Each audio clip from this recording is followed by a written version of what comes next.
All right, so we're here with one of the ADB youth ambassadors for SDG number 5, and I'd like for you to introduce yourself, who you are, and what your role is, and what does it mean to be a SDG number 5 youth ambassador at ADB. Okay, I'm Fabia from Bangladesh. So recently ADB announced a competition, High Five for SDG5. And what we had to do is we had to do a SDG5 awareness, like a campaign in our community, and we had to take pictures of it. So then we had to share it with everyone and also let others know about SDG5, and they had to know about it. And in the competition, I think it was more of they chose the picture which has the most number of people and everyone involved. So I guess my picture was one of them. It had so many people from different backgrounds and so many little kids, youth. So that's why I think they chose my picture. Also, for ADB has also brought us here for the Asia Pacific Youth Exchange Forum. So we are learning here, in our community, how can we promote the SDGs? So I think this will be a learning process for us, to go back to our country and do what we need to do to promote SDG 5 and other SDGs. So as an advocate for SDG number 5, how do you see the role of boys versus girls in your community?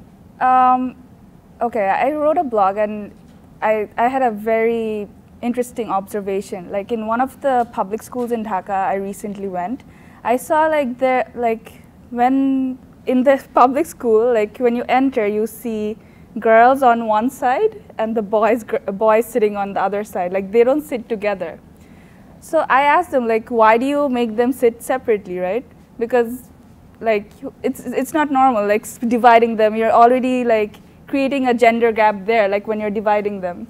So they said, if we make them sit together, boys poke girls and they're very naughty, and we don't want them to sit together. And in Bangladesh, we have a very conservative community.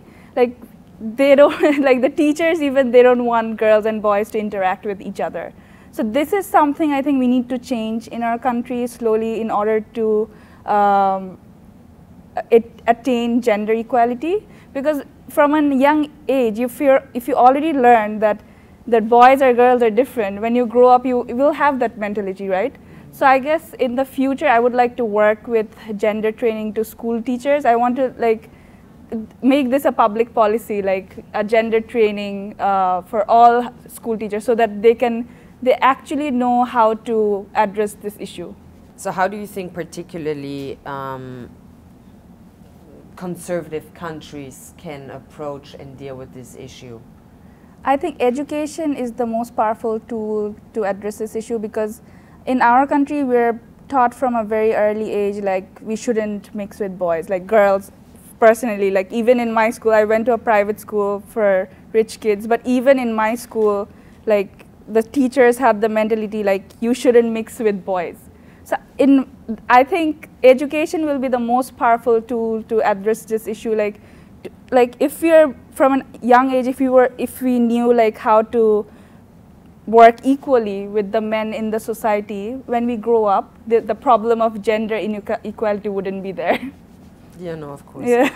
And then, do you have any projects or concrete approaches that you want to apply when you go back home now in terms of gender equality? Yeah, as I mentioned before, I work with a school in our community. It has 800 kids, and the kids come from they live in the slum, so they're very poor.